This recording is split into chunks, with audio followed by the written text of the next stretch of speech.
Hi hello అందరూ నమస్తే. TDP party చేసినటువంటి ఇంటర్నల్ సర్వేకి సంబంధించి గత వీడియోలో ఉభయ గోదావరి జిల్లాలు, ఉత్తరాంధ్ర, రాయలసీమలోని కొన్ని ప్రాంతాలు, ప్రకాశం, కృష్ణా, గుంటూరు జిల్లాలకు సంబంధించి ఆయా నియోజకవర్గాలలో ఎమ్మెల్యేలు ఏ ఏ జోన్లలో ఉన్నారనే విషయాలు మీకు గత వీడియోలో చెప్పడం జరిగింది. సో ఈ వీడియోలో కూడా మరికొన్ని నియోజకవర్గాలకు సంబంధించిన వివరాలు మీకు చెప్పేటువంటి ప్రయత్నం చేస్తాను. చాలామంది ఇది మనం ఏదో సొంతంగా చేయించినటువంటి సర్వే, ఇది ఫేక్ సర్వే, ఏదో పేటీఎం బ్యాచ్ అని చెప్పి కామెంట్ చేస్తూ ఉన్నారు. సో ఇది చంద్రబాబు నాయుడు గారు ఇంటర్నల్గా చేయించినటువంటి సర్వే అనేటువంటిదే చక్కర్లు కొడుతూ ఉంది కాబట్టి దానికి సంబంధించిన డేటా మన దగ్గర ఉంది కాబట్టి మనం చెప్పాలనే ఒక ఉద్దేశంతో చెప్తా ఉన్నాం. సో ఇక్కడ చాలామంది కూడా ఆరెంజ్ జోన్లో, ఎల్లో జోన్లో, రెడ్ జోన్లోనే ఉన్నారు. గ్రీన్ జోన్లో ఉన్న వాళ్ళ సంఖ్య చాలా చాలా తక్కువగా ఉంది. ఇక్కడ బాలకృష్ణ గారు గత వీడియోలో చెప్పాను, బాలకృష్ణ గారు గ్రీన్ జోన్లో ఉన్నారు. ఆయన మినహాయిస్తే ఇంకా మిగతా వాళ్ళందరూ కూడా ఎల్లో, ఆరెంజ్, రెడ్ జోన్లోనే ఉన్న పరిస్థితి. సో వాళ్ళ పనితీరు మెరుగుపరుచుకుంటే ఖచ్చితంగా రాబోయే రోజుల్లో మళ్ళీ గెలవడానికి అవకాశం ఉంటుంది, లేకపోతే అవే చివరి ఎన్నికలుగా ఉండేటువంటి అవకాశం ఉంటుంది. సో ఈ వీడియోలో మరికొన్ని నియోజకవర్గాలకు సంబంధించి మీకు చెప్పేటువంటి ప్రయత్నం చేస్తాను. సో ఇక్కడ నెల్లూరు నియోజకవర్గం తీసుకుంటే కనుక Anam Ramanarayana Reddy Atmakur TDP party orange జోన్లో ఉన్నారు. దగ్గుపాటి వెంకటకృష్ణారెడ్డి కావలి నియోజకవర్గం రెడ్ జోన్లో ఉన్నారు. అదేవిధంగా ప్రశాంత్ రెడ్డి వేమిరెడ్డి కొవ్వూరు నియోజకవర్గం ఎల్లో జోన్లో ఉన్నారు. నారాయణ పొంగునూరు నెల్లూరు సిటీ ఆయన ఆరెంజ్ జోన్లో ఉన్నారు. కోటంరెడ్డి శ్రీధర్ రెడ్డి నెల్లూరు రూరల్ ఎల్లో జోన్లో ఉన్నారు. చంద్రమోహన్ రెడ్డి సోమిరెడ్డి సర్వేపల్లి నియోజకవర్గం రెడ్ జోన్లో ఉన్నారు. కాకర్ల సురేష్ ఉదయగిరి నియోజకవర్గం రెడ్ జోన్లో ఉన్నారు టీడీపీ పార్టీ. తర్వాత నెలవాల విజయశ్రీ సుళ్ళూరుపేట నియోజకవర్గం రెడ్ జోన్లో ఉన్నారు. తర్వాత కూర్గొండ్ల రామకృష్ణ వెంకటగిరి నియోజకవర్గం రెడ్ జోన్లో ఉన్నారు. పాసిం సునీల్ కుమార్ గూడూరు నియోజకవర్గం ఆరెంజ్ జోన్లో ఉన్నారు. అరణి శ్రీనివాసులు తిరుపతి నియోజకవర్గం రెడ్ జోన్లో ఉన్నారు. కోనేటి ఆదిమూలం సత్యవేడి నియోజకవర్గం రెడ్ జోన్లో ఉన్నారు. వెంకట సుధిరెడ్డి బొజ్జల శ్రీకాళహస్తి రెడ్ జోన్లో ఉన్నారు. వెంకటమణి ప్రసాద్ పులివర్తి చంద్రగిరి నియోజకవర్గం రెడ్ జోన్లో ఉన్నారు. పెద్దిరెడ్డి రామచంద్రరెడ్డి పొంగునూరు వైఎస్ఆర్సీపీ ఆరెంజ్ జోన్లో ఉన్నారు. కె మురళీమోహన్ పూతలపట్టు నియోజకవర్గం ఆరెంజ్ జోన్లో ఉన్నారు, ఈయన టీడీపీ పార్టీ. వదినగాడు Muniswamy Thomas Gangadhara Nellore TDP party red జోన్లో ఉన్నారు. గురజాల జగన్మోహన్ చిత్తూరు టీడీపీ పార్టీ ఆరెంజ్ జోన్లో ఉన్నారు. జి భానుప్రకాష్ నగరి రెడ్ జోన్లో ఉన్నారు. అమర్నాథ్ రెడ్డి పలమనేరు ఎల్లో జోన్లో ఉన్నారు.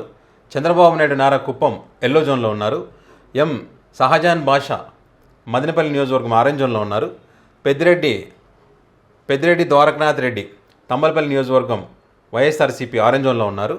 నల్లారి కిషోర్ కుమార్ రెడ్డి పీలేరు రెడ్ జోన్లో ఉన్నారు. ఆకిపాటి అమర్నాథ్ రెడ్డి రాజంపేట వైఎస్ఆర్సీపీ ఆరెంజ్ జోన్లో ఉన్నారు. Mandipalli Ramprasad Reddy Rayachoti TDP party red జోన్లో ఉన్నారు. అరవ శ్రీధర్ కోడూరు నియోజకవర్గం జనసేన రెడ్ జోన్లో ఉన్నారు. దాసరి సుధా బద్వేల్ నియోజకవర్గం వైఎస్ఆర్సీపీ ఆరెంజ్ జోన్లో ఉన్నారు. Adinarayana Reddy Jammalamadugu TDP party red జోన్లో ఉన్నారు. మాధవరెడ్డప్ప గారి కడప నియోజకవర్గం ఆరెంజ్ జోన్లో ఉన్నారు. కృష్ణ చైతన్య రెడ్డి పుత్త కమలాపురం నియోజకవర్గం ఆరెంజ్ జోన్లో ఉన్నారు. Sudhakar Putta Mydukur TDP party red జోన్లో ఉన్నారు. నంద్యాల వరదరాజుల రెడ్డి ప్రొద్దుటూరు నియోజకవర్గం ఆరెంజ్ జోన్లో ఉన్నారు. వైఎస్ జగన్మోహన్ రెడ్డి పులివెందుల నియోజకవర్గం వైఎస్ఆర్సీపీ ఎల్లో జోన్లో ఉన్నారు. సో ఇది మొత్తం 175 నియోజకవర్గాలకు సంబంధించినటువంటి టీడీపీ పార్టీ చేసినటువంటి ఇంటర్నల్ సర్వే. సో మరి టీడీపీ చేసినటువంటి ఇంటర్నల్ సర్వేలో జనసేన పార్టీకి సంబంధించినటువంటి ఎమ్మెల్యేలందరూ కూడా రెడ్ జోన్లో ఉన్నారు. పవన్ కళ్యాణ్ గారు ఎల్లో జోన్లో ఉన్నారు. అంటే అటు మధ్యస్థంగా ఉన్నారు, అటు అసంతృప్తి లేదు, ఇటు సంతృప్తి లేదు. అదేవిధంగా నారా లోకేష్ గారికి సంబంధించి కూడా అదే రకంగా ఉంది. సో ఎక్కువగా ఏంటంటే ఇక్కడ జనసేన పార్టీకి సంబంధించి రెడ్ జోన్లో ఉండడాన్ని జనసేన పార్టీకి సంబంధించినటువంటి ఇది ఫేక్ సర్వే, కావాలని చేస్తున్నటువంటి సర్వే అని చెప్పి కొంతమంది టీడీపీ పార్టీ కావాలని చేస్తుందని చెప్పి కామెంట్ చేస్తున్నటువంటి వాళ్ళు కూడా ఉన్నారు. మరి కొంతమంది ఏమో అసలు కంప్లీట్గా ఇది టీడీపీ పార్టీ చేయించింది కాదు, వైసీపీ పార్టీ చేయించిందని చెప్పి కూడా కామెంట్ చేసేవాళ్ళు ఉన్నారు. సో ఎవరు ఏమన్నా ఏం చేసినా కూడా అసలైనటువంటి రిపోర్ట్ ఏందనేది వాళ్ళకి తెలుసు. నియోజకవర్గాల పరిస్థితి ఎలా ఉంది, ఏంటి, ప్రజలు ఏమనుకుంటున్నారనే విషయం వాళ్ళకి తెలుసు. కాబట్టి ఈ రెడ్ జోన్లో ఉన్నటువంటి వాళ్ళు చాలా వరకు మారాల్సినటువంటి అవసరం ఉంది. కంప్లీట్గా ఇప్పుడు వీళ్ళ రెడ్ జోన్లో ఉన్నటువంటి వారి సంఖ్య చూడండి. రెడ్ జోన్లో ఉన్నటువంటి వాళ్ళు 77 మంది ఉన్నారు. ఆరెంజ్ జోన్లో 79, ఎల్లో 15, గ్రీన్లో 4.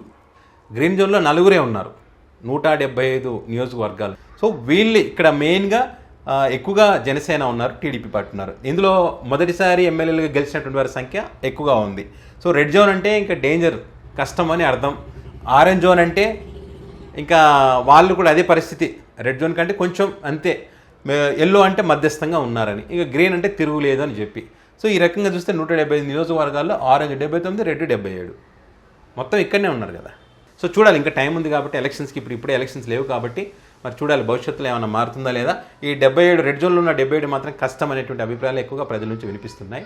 సో మరి ఇది 175 నియోజకవర్గాలకు సంబంధించి మన గత వీడియోలో కూడా కొన్ని ప్రాంతాలకు సంబంధించి మనం చెప్పడం జరిగింది. ఈ టీడీపీ పార్టీ చేసినటువంటి ఇంటర్నల్ సర్వే గురించి మీ అభిప్రాయాన్ని కామెంట్ రూపంలో పెట్టండి. సో మీ గ్రౌండ్ రియాలిటీ ఏంటి, అసలు ఈ సర్వేలో ఉన్నది నిజమా, మరి గ్రౌండ్ లెవెల్ ఇంతకన్నా దారుణంగా ఉందా లేక అద్భుతంగా ఉందా, ఏంటని దానికి సంబంధించి మీ అభిప్రాయాన్ని కామెంట్ రూపంలో పెట్టండి.